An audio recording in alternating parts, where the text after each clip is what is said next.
A small act of kindness on a rainy day, that's all it was. When Jesse, a broke mechanic barely scraping by, gave directions to a lost woman in a luxury car, he never thought twice about it. But weeks later, she came back. Not for her car, not for a favor, but for him. And what she brought with her would change everything. If you've ever wondered whether the universe notices the good you do when no one's watching, this story is for you. Before we dive in, hit that subscribe button and drop a comment. Where in the world are you watching from? The rain came down in sheets, thick and relentless, the kind that made everything feel heavier, your clothes, your breath, your thoughts. Jesse pulled the garage door shut with a groan, the metal screeching in protest like it was as tired as he was. He slapped the rusted lock into place, then tugged on it twice, more out of habit than necessity. Behind him, the flickering light above the shop sputtered, casting long, jagged shadows over the cracked concrete. The smell of motor oil clung to his skin, soaked into every fiber of his hoodie. He shoved his hands deep into his pockets, shoulders hunched against the cold, wet wind, as he made his way to the pickup parked at the edge of the lot. The truck was old, held together more by hope than bolts, and its left headlight had gone out 3 weeks ago. Jesse hadn't had the time or the money to fix it. Rent was due last Friday, utilities a week before that. He hadn't heard from his landlord, which wasn't a good sign. Silence meant decisions were being made without him. As he reached for the driver's door, headlights cut through the downpour, bright, clean, new. They didn't belong. A sleek, low-sitting luxury coupe coasted into the lot, like it had taken a wrong turn out of a richer, cleaner world. Jesse froze, hand still on the truck door, blinking through the rain. The car idled for a moment, then the window rolled down, smooth and silent. A woman leaned slightly out, her face shadowed but her voice clear. "Hi, sorry. Do you know how to get back to the interstate?" She didn't shout. She didn't even flinch at the rain, just calm, collected, like she was used to things bending in her direction. Jesse stepped closer, squinting through the downpour. Her hair was damp at the edges, sticking to her jaw, eyes steady, voice polite. But there was something else. A flicker. Tiredness. Or maybe something she was trying hard not to show. "Yeah," he said, nodding toward the street behind her. "You missed the turnoff back there. I can draw you a map." Her lips twitched, almost a smile. "You sure? It's late?" He shrugged. "Ain't like I'm going anywhere."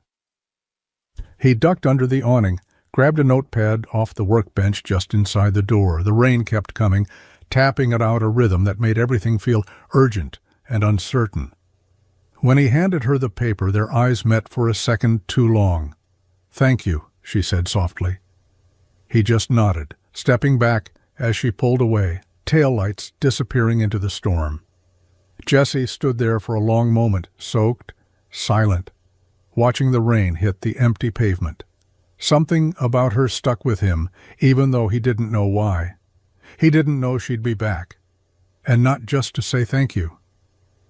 The rain had slowed to a drizzle, but the sky still hung low and dark, like it was waiting for a reason to break open again. Jesse stood under the flickering shop awning, arms crossed against his chest, the damp fabric of his hoodie clinging to him. The woman in the car hadn't moved. Wipers squeaked across the windshield in a slow, rhythmic arc. She seemed out of place here, too polished, too calm, the kind of woman who probably never had to ask for directions. She rolled her window down farther. The scent of something clean and expensive drifted out. Perfume, maybe leather. "My GPS stopped working," she said. "I took a wrong turn a few miles back, and now I don't even know what town I'm in." "Edison," Jesse replied, keeping his voice level. "You're in Edison." She nodded slowly, her lips pressing together. She looked tired. Underneath the layers of elegance, there was weariness in the way her shoulders slumped, in how her eyes lingered on his face like she was trying to figure out what kind of man he was. Jesse wasn't sure what she saw, but he didn't care much either way. "I need to get back to the interstate," she said. "I'm supposed to be in Hartford tonight." He exhaled and pointed toward the dark road behind her. You'll want to take Birchwood up 3 miles, then a left onto 89. That'll hook you back to the I-84 entrance." She looked where he pointed, then back at him. "Birchwood. Is that the road with the old church on the corner?" "That's the one," she hesitated. "Would you mind writing that down? I get turned around easily, especially in the dark." He nodded and walked back into the garage. The place smelled like rust and old rubber, and the single light overhead buzzed like it had a secret. Jessie tore a page from the logbook on the counter, scribbled the directions in blocky letters, then walked it back out to her. When she took the paper from him, their fingers brushed. Just for a second. Her hands were cold, softer than his by a mile. "Thank you," she said. Her voice was quieter now, more grounded, like the mask had slipped just enough to show something real beneath it. "You didn't have to." "Wasn't much," he said, stepping back. She hesitated, like she wanted to say something else, then just nodded and shifted the car into gear. The engine purred as she pulled away, headlights cutting through the mist. Jessie stood there, watching the taillights disappear down the road, the note still clutched in her hand. He figured that was the end of it. Just another stranger passing through, just another night in a town where nothing ever really changed. He didn't know he'd see her again, or that when he did, she wouldn't be lost at all. The screen door slammed shut behind him with that familiar wheeze and clatter, the sound echoing through the cramped trailer like a reminder that nothing in his life ever closed quietly. Jessie kicked off his boots, one landing sideways on the mat, the other rolling into a pile of unopened mail. He didn't bother straightening either. The place smelled faintly of damp carpet and leftover chili. A single lamp flickered in the corner, casting tired shadows over the linoleum floor. He tossed his keys onto the cracked counter and opened the fridge. Half a beer, a tub of margarine, and a takeout box from 2 nights ago stared back at him. He grabbed the box, didn't even heat it up, just sat on the edge of the couch and ate cold lo mein, straight from the container, fork in one hand, overdue power bill in the other. $317.42. He stared at the number like it might change if he looked long enough. It didn't. None of them did. Water, internet, rent. Each envelope a little reminder of how close he was to losing everything, not that he had much left to lose. The landlord had already stopped being polite in his texts. Another week like this, and Jessie would be living in the back of the garage, sleeping under his tool bench. The rain still tapped against the roof in lazy bursts. Outside, the world was silent except for the occasional whoosh of cars on the highway in the distance, people going places, doing things. Meanwhile, Jessie sat in a place that hadn't changed in years, surrounded by bills he couldn't pay and dreams he'd buried under oil-stained rags and broken carburetors. He leaned back, eyes drifting toward the ceiling. That woman, Eva, maybe? He hadn't asked. She'd had one of those voices, smooth but sad, like someone who was used to people listening but hadn't had a real conversation in a long time. He shook his head. She was already fading, like a dream you forget by lunchtime. Just another car. Just another detour. Jessie had enough of his own problems to worry about. Still, when he finally turned off the lamp and climbed into his creaky bed, her face flashed in his mind for half a second longer than it should have. The morning came with gray skies and that same heavy stillness Jessie had grown used to. No birdsong, no chatter. Just the soft hiss of wind pushing dust across the pavement. He unlocked the garage at 7 o'clock sharp, same as every day, even though he knew, deep down, no one was coming. The open sign flickered once, then gave up and went dark again. Inside, the shop was quiet, too quiet. Tools hung neatly on the wall, a habit left over from his dad. Didn't matter how broke they were, wrenches always went back where they belonged. Jessie rubbed his hands together to warm them up, though it wasn't the cold that chilled him. It was the silence, the nothingness. No phone calls, no engines sputtering to life, just the tick of the wall clock and the low hum of the mini-fridge. He sat on the stool by the workbench, sipped stale coffee from the chipped mug with #1boss written on it, his father's, not his. Outside, the town went about its sleepy business. A few cars passed by without slowing. No one pulled in. Mid-morning, a voice cut through the stillness. "Hey, Mr. Jesse." He looked up. Toby, the neighbor kid, stood just inside the bay door, clutching a busted-up bike with one wheel bent at an odd angle. "My front tire's all jacked. Can you fix it?" Jesse stood slowly, setting down the mug. "Bring it here." Toby wheeled the bike in, grease already on his palms, one shoelace untied. Jesse didn't ask for money. He didn't even think about it, just grabbed a wrench and knelt beside the bike. The kid watched his hands move, fascinated. "You always know how to fix stuff?" Toby said. Jesse didn't answer right away. He just tightened the last bolt and spun the wheel until it hummed smooth and even. "Some things," he said quietly. "Not everything." The kid smiled, said thanks, then pedaled off down the road, wobbling a bit but free. Jesse watched him disappear, the sound of rubber on pavement fading fast. A small win. But the shop was still empty. The bills were still waiting. The phone still hadn't rung. Good deeds didn't pay rent. And being decent, that didn't keep the lights on. The envelope was red this time. Not just a pink slip or a polite reminder. Red. Loud. Final. Jesse stared at it in his hands, his knuckles tight around the edges like he might tear it in half by accident. Final notice in bold black letters screamed up at him. The paper creased from being stuffed in his mailbox like it didn't deserve to be delivered gently. He didn't open it right away. He didn't have to. He knew what it said. He'd seen enough of them in his life to memorize the script. Rent past due. Vacate by end of week or legal action will be pursued. He dropped it on the kitchen counter, right beside the pile of unpaid bills and yesterday's cold coffee. The trailer creaked as he sat down, the whole place groaning like it, too, was tired of holding up a life that was going nowhere. Jesse leaned forward, elbows on the table, head in his hands. His shoulders felt like they were made of cement, not even the kind of tired you sleep off, just a bone-deep heaviness that came from trying and never getting ahead. He thought about Toby's bike, about the busted alternator he fixed for Mrs. Langley last month for $20 and a homemade pie, about the hours he spent keeping other people on the road while he himself was skidding toward the ditch. What did it add up to? Goodwill? A thank you here and there? Maybe. But you can't trade kindness for gas money, can't pay rent with decency. Outside, the wind rattled the windows. Somewhere down the road a dog barked. Life went on. Jesse sat there for a long time, staring at nothing, chewing on the same bitter question that had haunted him for weeks now. What's the point of being good in a world that only seems to reward the cold and the loud?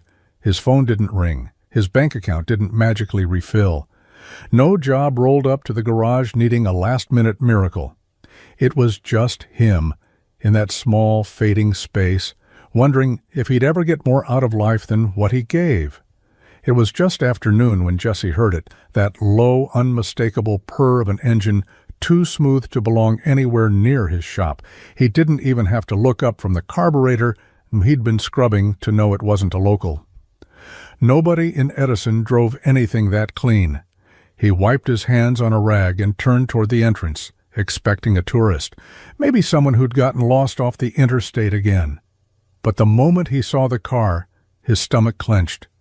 It was her, the same sleek coupe, metallic silver with jet black trim, gliding over the pothole-filled lot like it belonged in a showroom. Not here. The same car he'd given directions to weeks ago in the rain.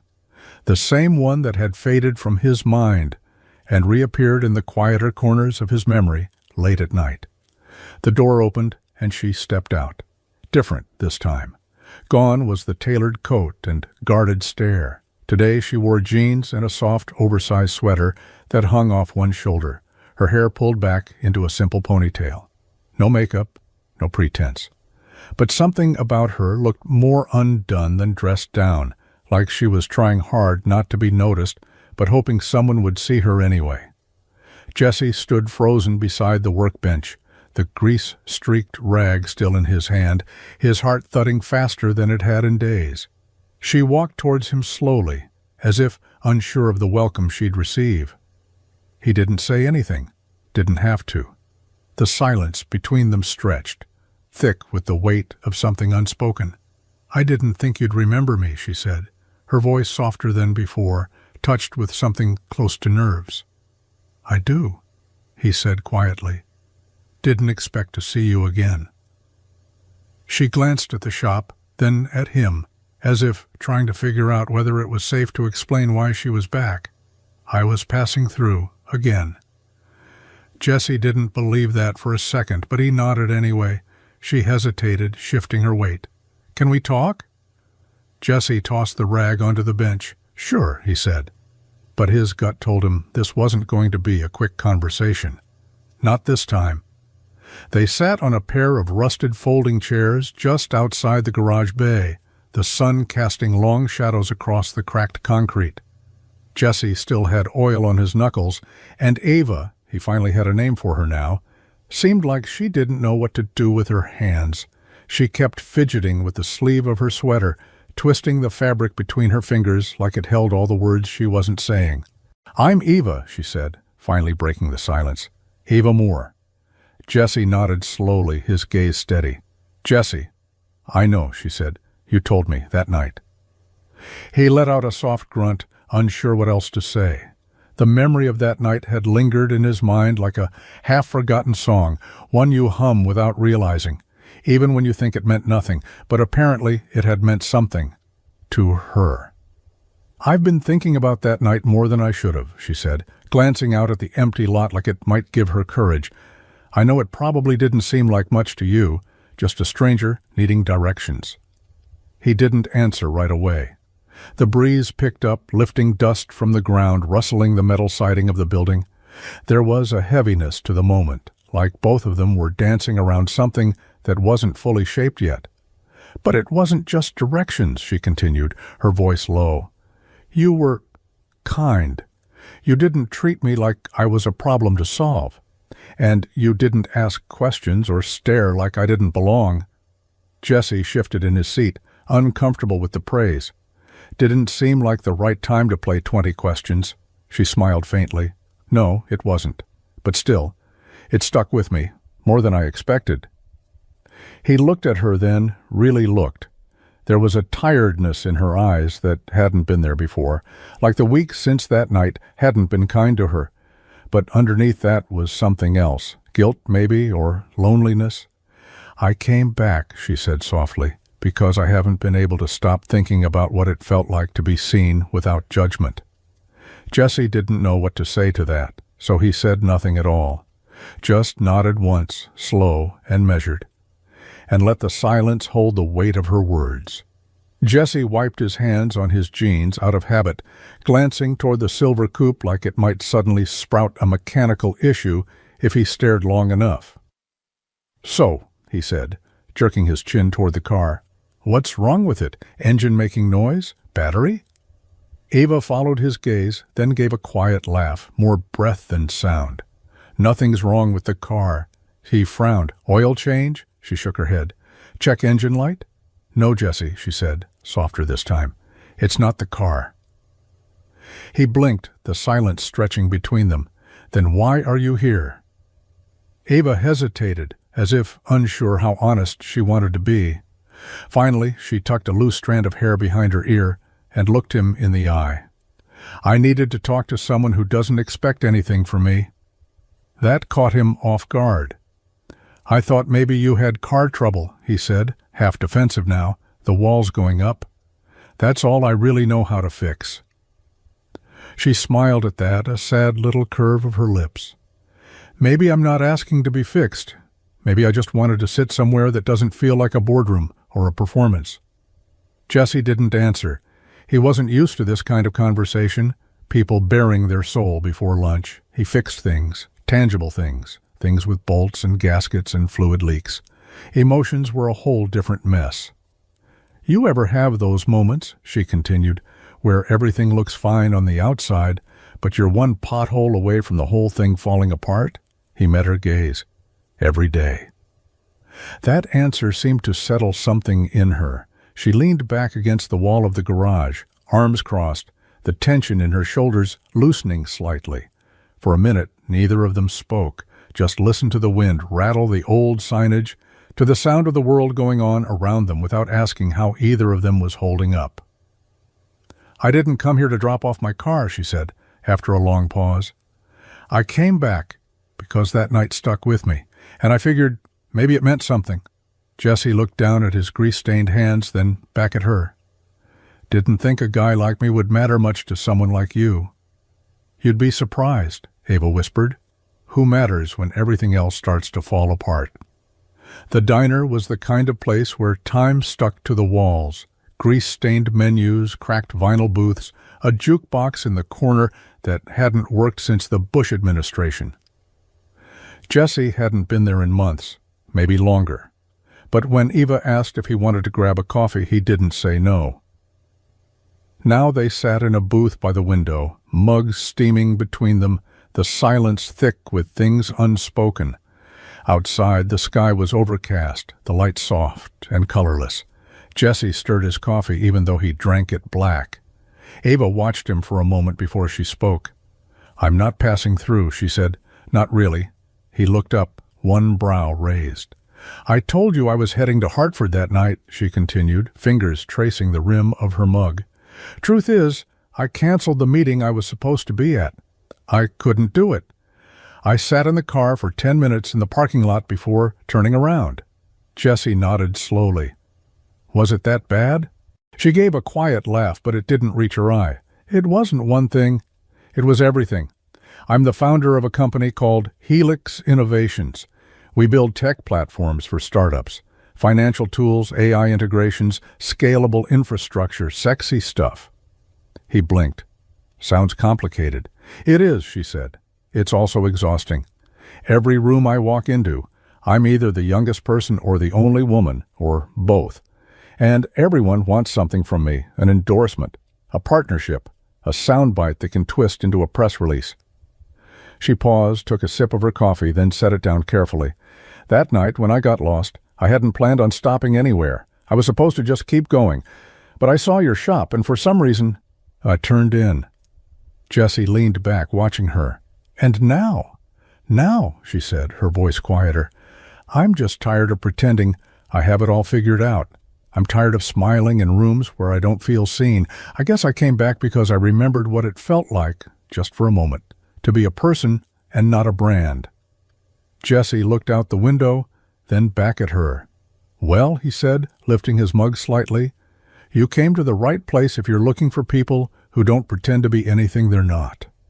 Eva smiled then. This time, it reached her eyes. The clink of silverware and the low hum of conversation filled the space around them, but Jesse barely heard any of it. He sat stiffly in the booth, both hands wrapped around his coffee mug like it might give him something to hold on to besides his own discomfort. Across from him, Ava leaned forward slightly, elbows resting on the Formica table, her expression soft but unwavering. "I've met a lot of people," she said. "Some of the smartest minds in tech, founders, investors, politicians, people who've built empires out of nothing. But you—" He raised a brow, cautious. "Let me guess. I'm a breath of fresh air." She smiled. "Not exactly." He gave a short laugh, shaking his head. "Good. I'm not trying to be anything special." "I know," she said. "That's why you are." The words hit harder than he expected, like they slid under his ribs before he could block them. He looked down at his coffee, pretending to focus on the swirls of cream still floating in the dark. She didn't let the silence win. "That night," she continued, "you didn't ask who I was, didn't try to impress me or pry. You just gave me directions, like it was the most natural thing in the world to help a stranger without expecting anything back. You reminded me people like you exist." Jesse scoffed, the sound quiet but edged. "I fixed a kid's bike this morning for free and got yelled at by my landlord an hour later. Not sure I'm the model citizen." Eva didn't flinch. "You didn't do it for credit. That's the part that stuck." He shook his head, clearly uncomfortable now, fingers tapping the side of his cup. "Look, I'm not some charity case with a heart of gold. I'm just a guy trying to make rent before the lights go out." "Exactly," she said, "and you still chose to be kind." Jessie met her eyes then, caught off guard by how steady hers were. She wasn't trying to flatter him. She wasn't building up to a pitch or a deal. She was just telling the truth. And for the first time in a long time, he wasn't sure how to carry the weight of being seen like that. Eva turned her mug slowly between her palms, her gaze fixed on the chipped rim like it held answers she wasn't sure how to say out loud. Jessie could tell she was gearing up for something, the kind of thing people rehearse in hotel mirrors and still don't say right. "I've been working on something," she said finally, voice low. Jessie raised an eyebrow, leaning back against the booth. "Another startup?" She shook her head. "No, not this time. This one's different. It's not about platforms or algorithms. It's about people." He waited, unsure if she was stalling or trying to figure out if he was the right audience. "I bought a property outside of Hartford," she continued. "An old auto shop. It's falling apart, needs everything. But I don't want to fix it up to flip it or turn it into some trendy co-working space." Jessie's brow furrowed. "Then what?" "I want to rebuild it into something that matters. A real community garage. A place where young people, kids who didn't get the best start, can learn a trade, get on their feet.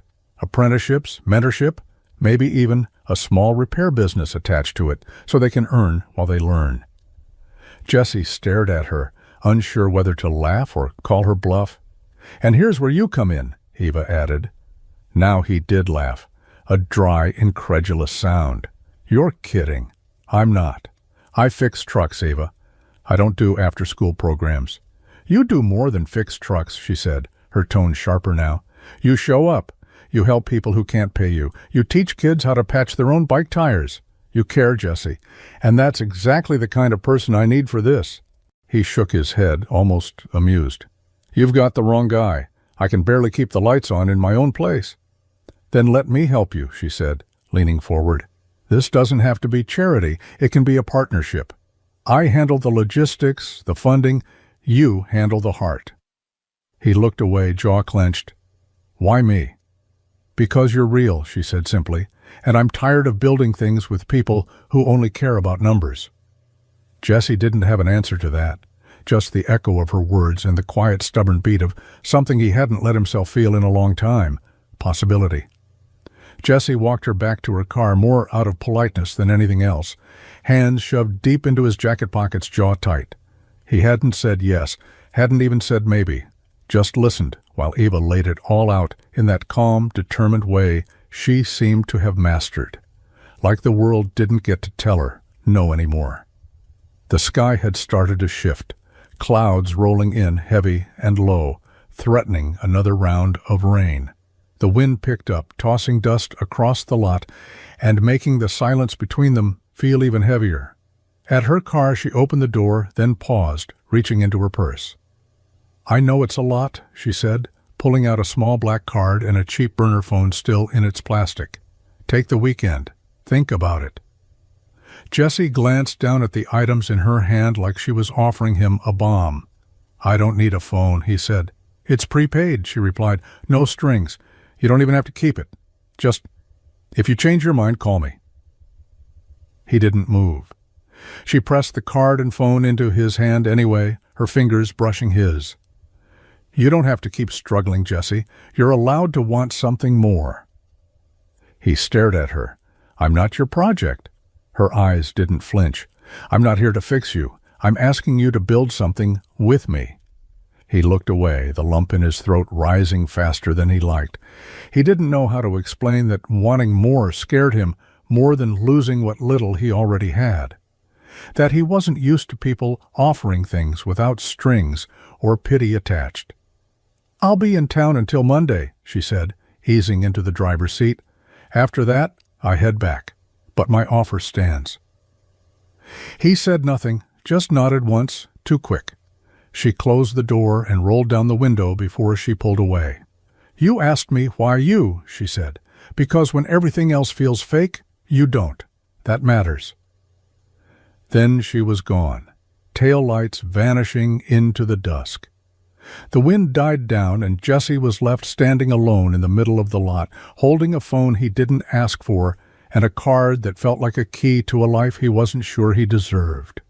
The trailer was quiet that night, the kind of quiet that wasn't peaceful, just hollow. Jesse sat at the small kitchen table, the prepaid phone and Ava's card still lying where he'd dropped them hours ago, untouched and ominous, like they might explode if he stared too long. A breeze pushed against the window pane, making it creak. Outside, the wind stirred the trees and the gravel in the driveway, but inside, everything felt frozen. He reached for the drawer near the sink, the one that stuck every time, and pulled it open with a grunt. Buried beneath a tangle of receipts and old takeout menus was a worn leather frame, the corners scuffed, the glass chipped at the edge. He set it on the table gently, like it was made of something sacred. The photo inside was faded now. Sunlight had bleached out the edges, but the faces were still clear. His dad, arms crossed, a smudge of oil on his cheek, standing tall in front of the old shop with Jesse at his side, maybe 12 or 13, holding a wrench too big for his hands, both of them smiling like the future hadn't hit them yet. Jesse stared at the image, jaw tightening. The shop had been his father's dream, not for the money, never for that. It was about the work, doing things right, helping folks who didn't have anywhere else to go. Pride and integrity, that's what his dad always said. Pride you could feel in your bones, integrity you didn't brag about. And what did Jesse have now? A rundown garage no one visited, a fridge full of leftovers and debt, a dream buried under rust and silence. He rubbed his thumb across the photo, 1,000 questions pressing against the back of his throat. Would you tell me to take the offer, Dad? Would you say this is selling out or finally getting a break? Would you even recognize me anymore? The wind outside picked up again, rattling the windows like it was trying to get in. Jesse sat there for a long time, staring at the past, feeling the weight of it press against his chest like an old wound that never healed right. The burner phone sat on the table like a dare, small, silent, and buzzing with the weight of a decision Jesse wasn't ready to make. It had been staring at him for 2 days. No missed calls, no texts, just potential, coiled and quiet. He paced the length of the trailer, passing the same stained carpet, the same stack of unpaid bills, the same photograph of his dad that he'd left face down the night before. He couldn't look at it again. Not yet. Finally, he stopped, cracked his neck, and grabbed the phone. The plastic felt cheap in his hand, but the moment he powered it on, Ava's number popped up, saved under E. He hesitated. Maybe he should just let it all slide. Stick with what he knew, slow days at the shop, fixing things that were always breaking, being the guy who helped everyone else but never asked for anything himself. It wasn't glamorous, but it was familiar and safe. Mostly. But her voice had stayed with him, not just what she said, but how she said it, like she saw something in him that he didn't even know was still there. He punched in the number before he could talk himself out of it and held the phone to his ear. 1 ring, 2. Then she answered, Ava. He cleared his throat. It's Jesse. A pause, then, hey. The way she said it, quiet, relieved, maybe even a little hopeful, knotted something in his chest. I've been thinking, he said. About your offer? Okay, she said carefully. I'm not saying yes, he continued. I'm not promising anything, but I'll come check it out. The place, the kids, the project. That's all I'm asking, she said. Another beat of silence. Then Jesse added, I'll drive up Monday. I'll be there. He hung up without saying goodbye. It felt cleaner that way. As he set the phone down, the trailer suddenly felt smaller, like the walls were finally admitting they'd been closing in for years. Jesse stared at the door. Whatever came next wasn't going to be easy, but maybe, just maybe, it would be worth it. Jesse stood at the edge of the parking lot, hands stuffed into the pockets of his only decent jacket, the one that didn't smell like motor oil yet. He didn't know what he expected when Eva said she'd pick him up, but it wasn't this. Her car rolled in like it belonged in a movie, smooth and silent, the silver paint catching the early light like it was born to shine. But when the door opened and she stepped out, something was different. She wasn't dressed like a CEO today, no heels, no power suit, just jeans, boots worn at the edges, and a navy blue jacket zipped halfway up. Her hair was tied back, simple, clean. She looked like someone who'd already been working for hours, and yet she still held that energy, like the air shifted a little when she moved through it. "Morning," she said, unlocking the passenger side for him. "You sure you're ready for this?" "I said I'd come," Jesse muttered as he climbed in. "Didn't say I wasn't regretting it." She laughed, just once, and it wasn't mocking. More like she understood the nerves and was giving him space to feel them. The drive into the city was quiet at first, buildings rising slowly from the horizon, the world getting louder and more crowded the closer they got. Jesse stared out the window, eyes flicking over the passing traffic and polished signs, all that glass and steel. It felt miles away from Edison, and maybe it was. "I bought it 6 months ago," Eva said finally, breaking the silence. "Didn't know what I was going to do with it at first. I just knew it felt like the kind of place that had stories." She turned off the main road, down a side street riddled with potholes and chain-link fences. At the end of the block, half covered in ivy and graffiti, stood an old garage, wide bay doors rusted at the hinges. A faded sign that once read Crawford's Auto Repair, now barely legible. The bones were still there, but just barely. Jesse stepped out slowly. The city hummed in the background, but here it was quiet, almost reverent. "This is it?" he asked.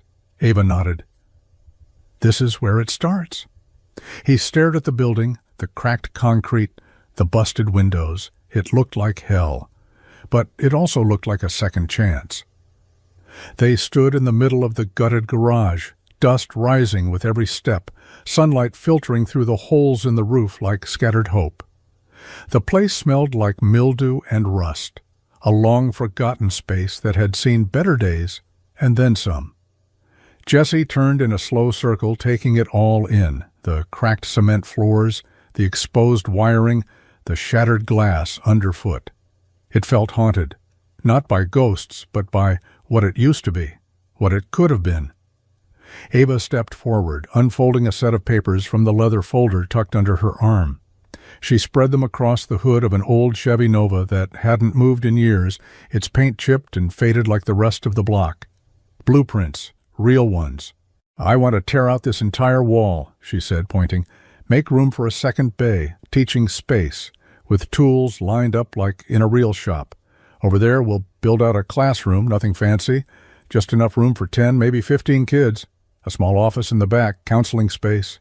We'll bring in speakers, mentors, teach them everything from brake systems to resume writing." Jesse kept his arms folded across his chest, not moving, not speaking, but his eyes didn't leave the papers. "They're kids who've been handed the short end," she went on, "dropped out, aged out, or just fell through the cracks, and no one's catching them. No one's showing them they can do more than just survive. They need someone who's not going to talk down to them, someone who's lived it." He let out a breath, slow and unsure. "You think that's me?" She looked up, her voice low but steady. "Yeah, I do. You're the guy who helped a stranger in the rain and fixed a bike for free when you had eviction notices on your kitchen table. That's the guy I need leading this." Jesse stared at her for a long moment. His throat felt tight, like something too big to swallow had lodged itself there. "I don't know how to run something like this," he muttered. "You'll figure it out," Eva said. "You don't need a degree to change lives, Jesse. You just have to show up." And somehow he knew she wasn't just talking about the kids. The silence inside the garage suddenly felt louder than the city traffic just beyond the broken windows. Jesse stepped back from the makeshift blueprint table like it might catch fire. His jaw tightened, eyes darting from the plans to the dusty corners of the room, to the broken jackstand in the corner, to anywhere but her. "I'm nobody," he said, voice low but sharp. "I don't run nonprofits. I barely run my life." Ava didn't flinch. She just watched him, steady and quiet. "I didn't finish school," he added, pacing now. "I've got a shop held together with duct tape, and half the time I'm robbing Peter to pay Paul Fall just to keep the lights on. You want me to walk in here and be some kind of mentor?" She didn't speak. He kept going. "I don't even know how to talk to kids like that. What if I say the wrong thing? What if I make it worse? Hell, what if they laugh me out of the room?" Jesse stopped. His hands were shaking, and it made him feel small, exposed. His voice cracked when he said it again, softer this time. "Why me?" Eva stepped forward, calm and sure, like she'd been waiting for this moment. "Because you've been there," she said. "Because you know what it feels like to be left behind, to feel invisible, to think no one sees anything in you worth saving, and somehow, despite all of that, you still show up. That's exactly who they need." He looked at her, something raw in his eyes. "What if I'm not enough?" "You're not supposed to be perfect, Jesse. They don't need perfect. They need real. And you—" She gestured around the room, at the rusted steel and broken windows. "You're as real as it gets." He swallowed hard, the heat in his chest making it hard to breathe. He wanted to argue, to tell her she was wrong, that she was reaching. But deep down, something about her words chipped away at the walls he'd spent years building. And for the first time in a long time, Jesse didn't feel like he had to pretend to be more than what he was. Maybe that was the point. The garage at Ava's place wasn't like his. It had clean walls, shelves lined with tools that still had shine to them, and a floor that didn't smell like 10 years of oil spills. But tonight, Jesse brought the grit with him. The old V8 sat mounted like a stubborn relic on the workbench, halfway disassembled, coated in years of rust and neglect. Jesse's jacket was tossed over a stool, sleeves rolled up to his elbows. His forearms were streaked with grease, and his jaw clenched as he torqued a bolt that didn't want to move. Sparks jumped from the grinder with each pass, lighting up his silhouette in the dim shop light, painting his face in gold and shadow. Ava leaned against the doorway, arms crossed loosely, her expression softer than usual. She hadn't planned on staying out here, but something about watching him work made the idea of walking away feel wrong. There was a rhythm to it, the way his hands moved, steady and sure, like he was coaxing something broken back to life rather than forcing it. Like he understood the machine on a level that didn't need words. He didn't see her at first. Or maybe he did, and just didn't say anything. But the silence between them wasn't awkward. It was easy. Earned. "You could have called a guy to do that," Jesse muttered after a while, not looking up. "I did," she said. He paused, smirk tugging at the corner of his mouth. Then he went back to work. She took a few steps into the room, close enough to see the tension in his shoulders, the grease under his nails, the way his focus didn't waver, even with her near. But more than that, she saw the peace in him, the kind that only showed up when his hands were busy and his heart wasn't on defense. "You know," she said softly, "you look different when you're doing this."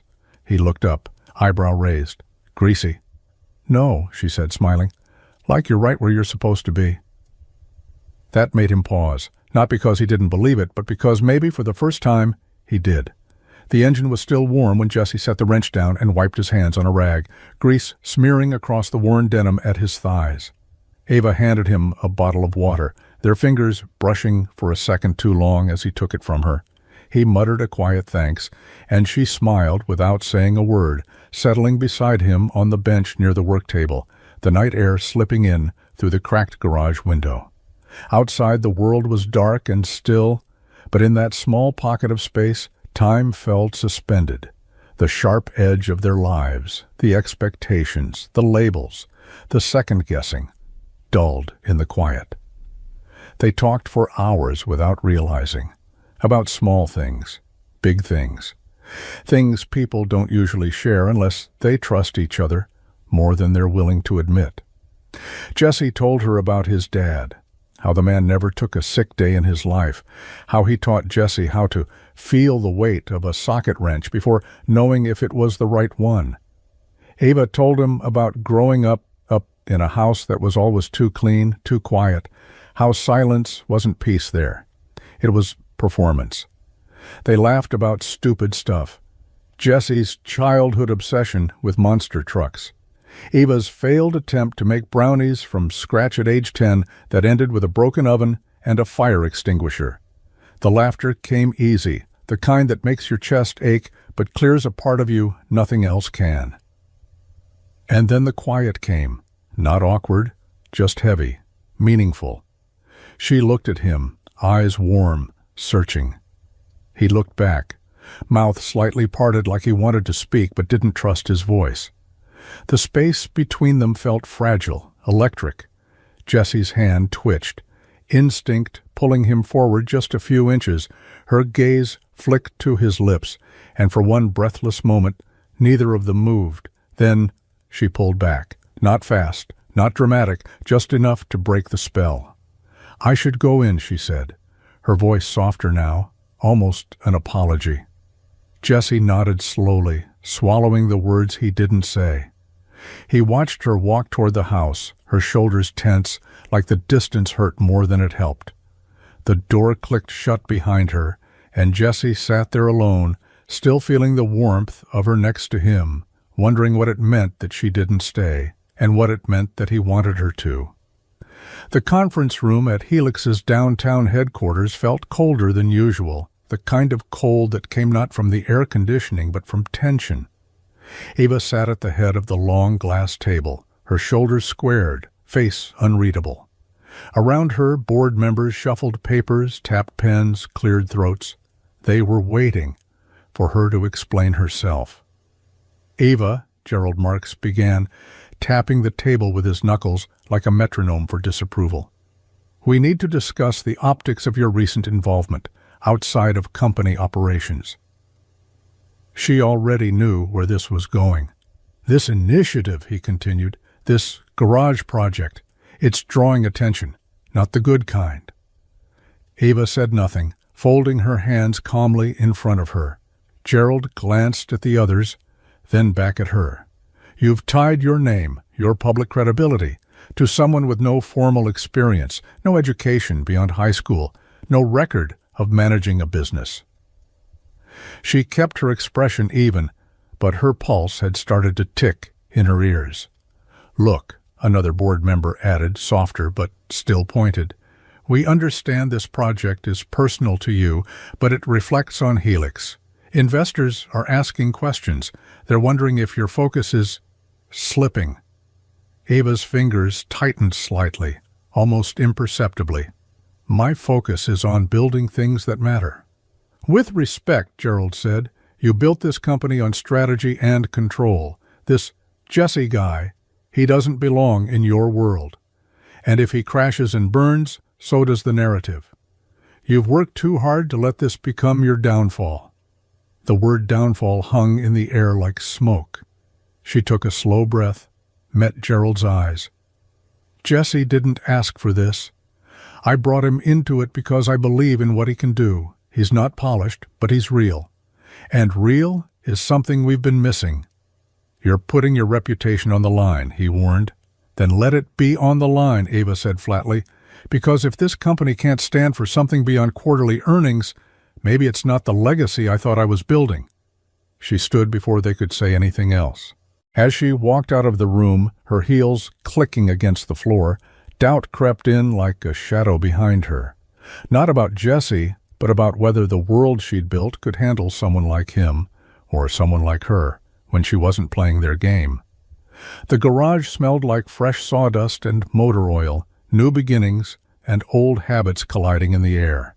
Jesse had been up since dawn, hauling tools, laying out shelves, marking where the lifts would go. Sweat clung to the back of his neck, his shirt dark with it, but for once he didn't mind. There was momentum now, a pulse to the place. It was finally becoming real.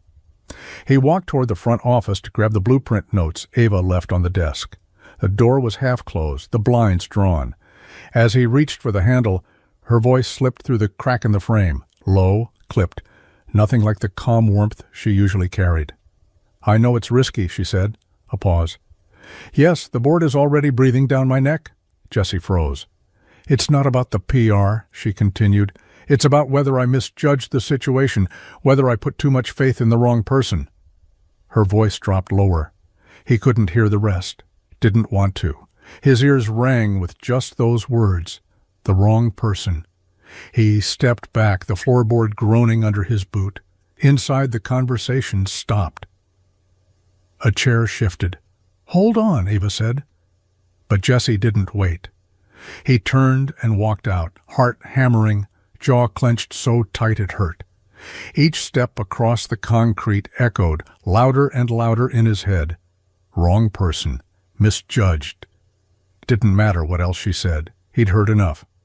And he knew that tone, the voice people used when they realized they'd made a mistake but hadn't found the words to undo it yet. By the time Ava opened the office door, the garage was empty. His tools were gone. His truck was already halfway down the road, dust kicking up in his wake. She stood in the doorway, calling his name once, twice.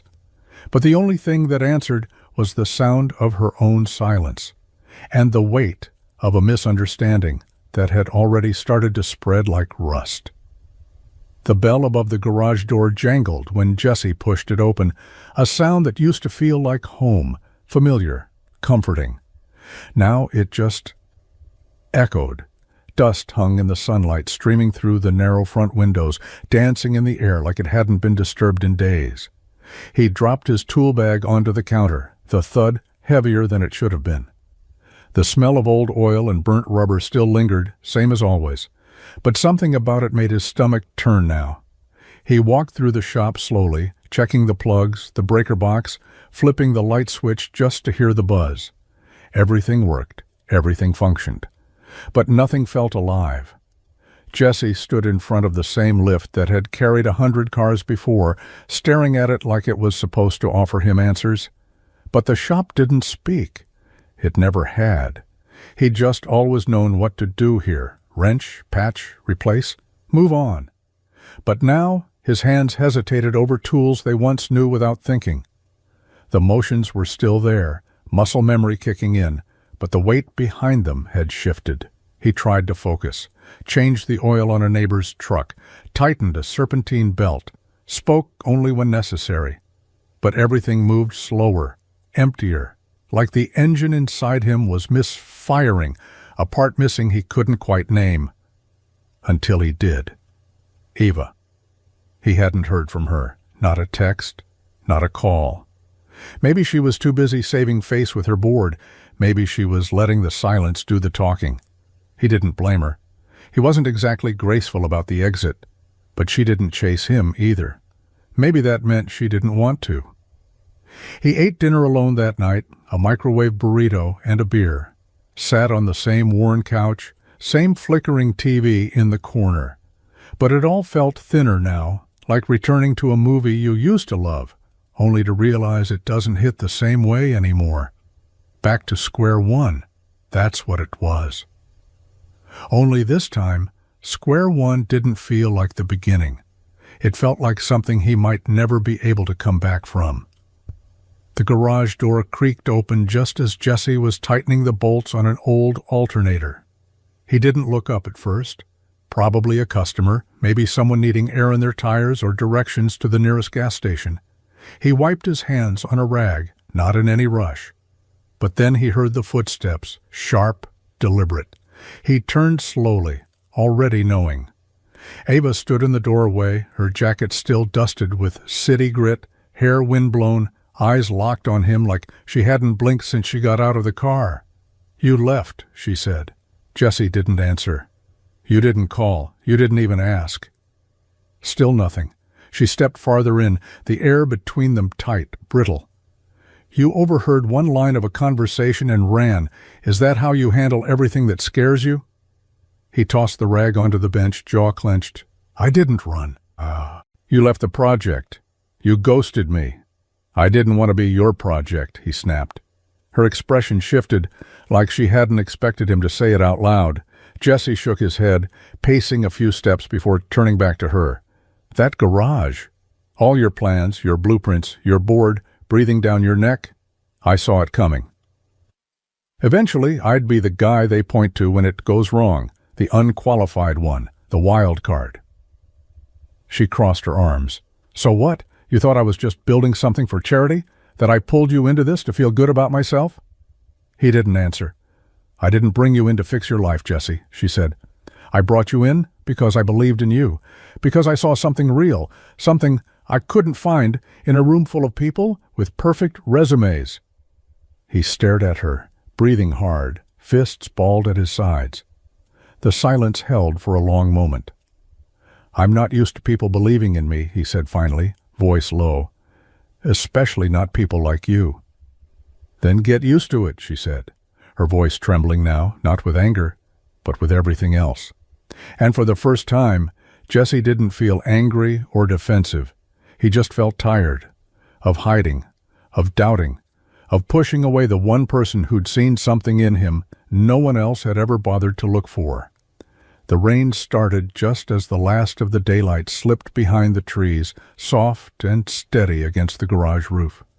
Jesse stood near the bay door, arms folded, his eyes fixed on the concrete floor like it held the answer to something he didn't want to ask. Ava didn't say anything right away. She just stood beside him, close enough that he could hear her breathing, close enough to feel the weight of whatever it was she'd come here to say. He finally broke the silence. If this is about me coming back to the project, I don't know if I can. She looked at him, her voice quiet but firm. It's not about that. He turned toward her slowly, his brow furrowed. Then what? Ava exhaled, brushing damp hair behind her ear. I don't need another employee, Jesse. I don't need someone to show up and just check the boxes. I can hire a dozen people to do that. Then what do you need? He asked, his voice tight. She looked at him, really looked at him, and for a second, all the polish she wore like armor slipped. What remained was raw and unfiltered. I need someone real, she said. Someone who doesn't care about headlines or optics or what the board thinks. Someone who calls me out when I'm full of it. Someone who shows up not because they have to, but because they want to. Jesse shifted on his feet, unsure what to do with the storm building in his chest. I've spent most of my life surrounded by people who say the right things, who wear masks so well I forget they're even wearing one, she continued. You didn't do any of that. You didn't need to impress me. You just were. And it meant more than I think you realize. He opened his mouth to speak, but nothing came out. His throat felt too thick, his heart too loud. She stepped closer, eyes searching his. I don't want perfect. I don't want polished. I just want you. And I'm tired of pretending like I don't. The rain kept falling outside, but inside something shifted. Not everything was fixed. Not yet. But for once, nothing was hiding. Not from each other. The silence between them stretched, heavy with everything that had gone unsaid. Jesse's chest rose and fell, slow and measured, like he was holding his breath and didn't know why. Ava stood in front of him, eyes wide but unwavering, her words still hanging in the air like a match struck in the dark. I just want you.